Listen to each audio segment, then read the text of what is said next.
Okay, hello everybody. Today we're here in Microsoft Flight Simulator 2020 in the Savage Cub. We have a 50 nautical mile flight from 3W5 Mears Field to Kilo Oscar Romeo Sierra Orcas Island. The Savage Cub has nothing but a compass inside of it, so we'll be using our eyeballs and a compass to figure out how to get there. Should be a fun VFR flight.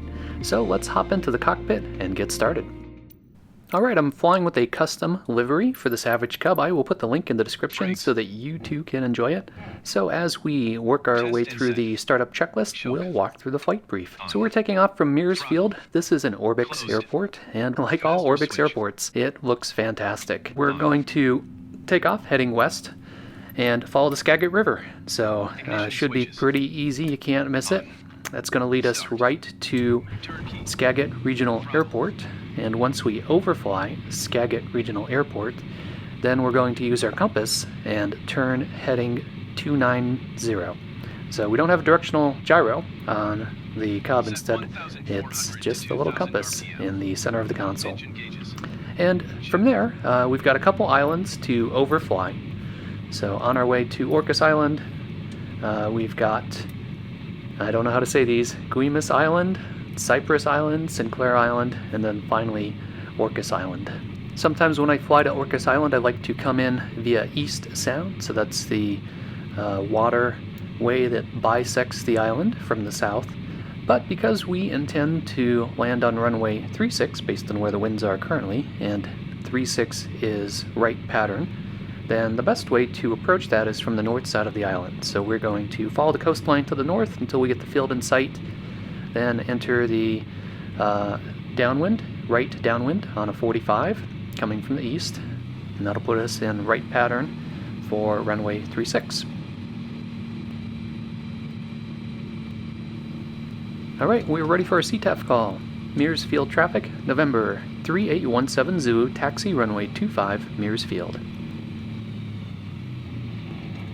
Check out that scenery as we spin past it. So we could back taxi on the runway. I didn't announce a back taxi, but we've got plenty of field room over here in the grass, so hey, we're in a Cub. Let's do a little bit of off-roading and keep to the grass. That'll keep us off the runway, and then we'll cut over to the runway at the end.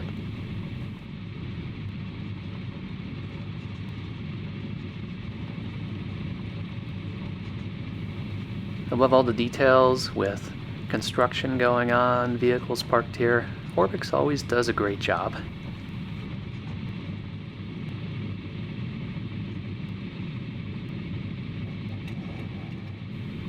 Okay, we'll get our flaps set to 1 notch, make sure that our transponder is to mode C, and our CTAF frequency is at 122.9, looks good.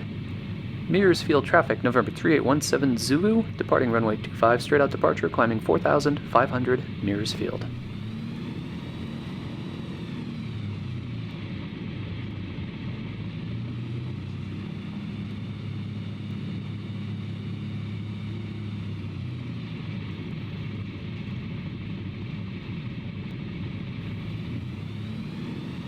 Once you get just a little bit of speed, the Cub flattens out as the tail wheel comes off the ground, and it's a lot easier to see where you're going on the runway. So let's get back on center line here.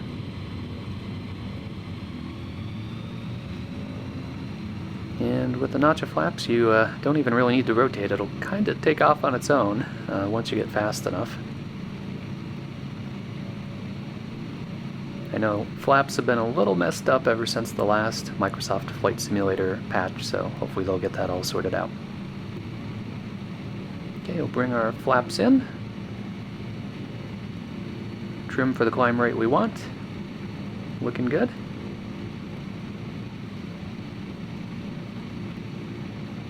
You can already see the river that we're going to follow straight ahead there.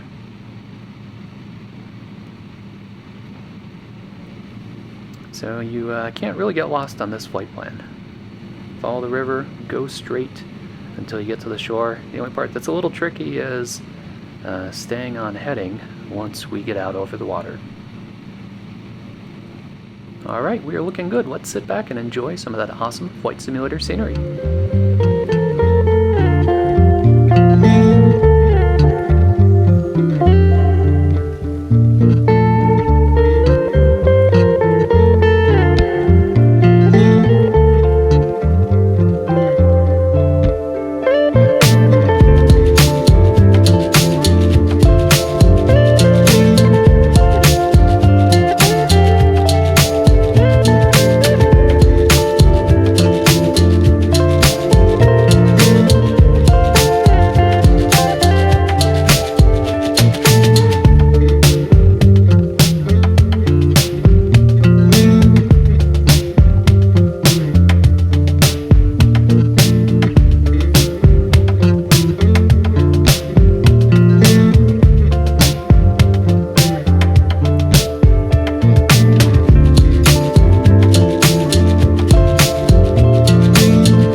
that I've flown in Microsoft Flight Simulator, the Savage Cub feels the most like flying.